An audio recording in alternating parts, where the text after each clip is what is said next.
وانا خارج من احدى دروس الثانوي وماشي مع صاحبي، سالني سؤال ما توقعتوش بس كان في مكانه. قال لي هما البنات كتروا ليه؟ بقيت اشوفهم كتير قوي. استغربت سؤاله وما جاوبتش، مش عشان مش عارف الاجابه، بس انا جالي سؤال تاني ساعتها. سكت، فكرت، واتفلسفت في اجابتي. وقبل ما اقول لكم انا جاوبته بايه، خلينا نفهم ليه السؤال ده صعب اصلا.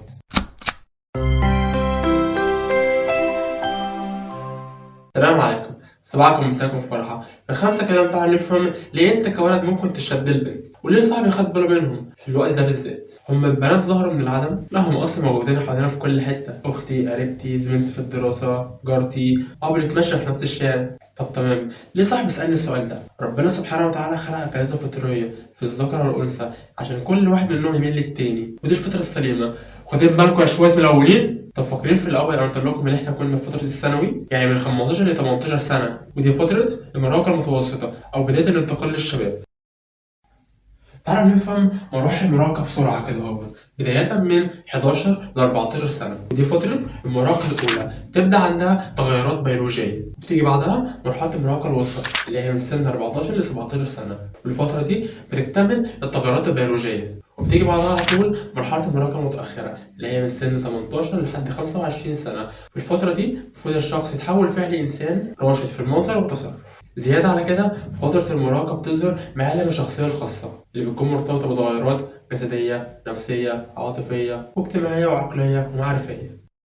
نبدأ بالمعالم الجسدية واللي بتبان مع زيادة هرمون التستوستيرون، واللي بتظهر بزيادة الطول والكتلة العضلية وخشونة الصوت وظهور الشعر في الوجه والجسم، وظهور طاقة جسدية عالية اللي بتبان في الغالب في رياضة أو جري أو حركة كتير أو خناقات زي حموسة.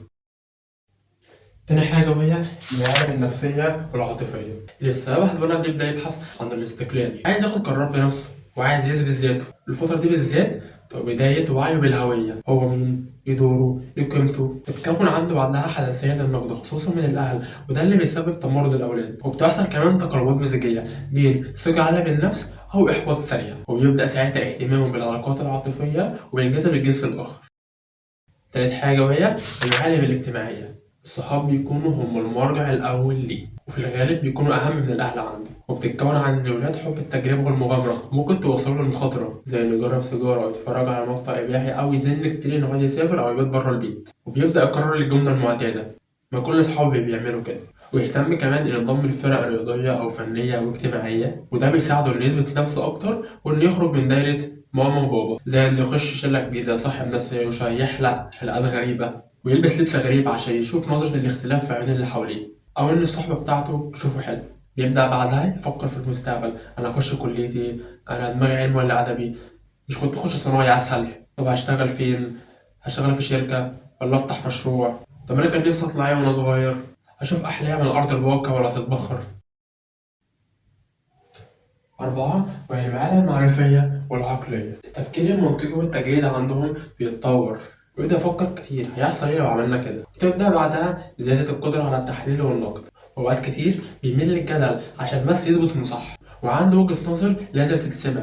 ويبدأ حبه في الاستكشاف والتجربة، إذا كانت هوايات أو مهارات أو شغل جديد.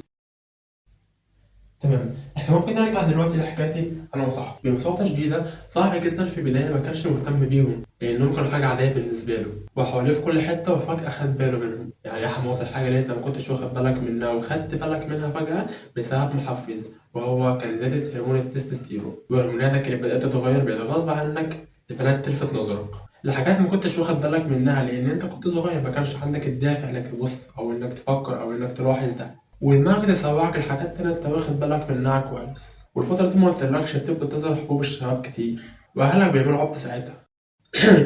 طب يا حماس، هتعمل ايه لما تاخد بالك؟ الناس في الغالب تفكيرها بيختلف، في اللي بيفكر تفكير لاهوتي او عقائدي، يعني علاقة ربنا بكل حاجة، وفي اللي بتفكر تفكير علمي، واللي بيفكر تفكير خرافي او سطحي.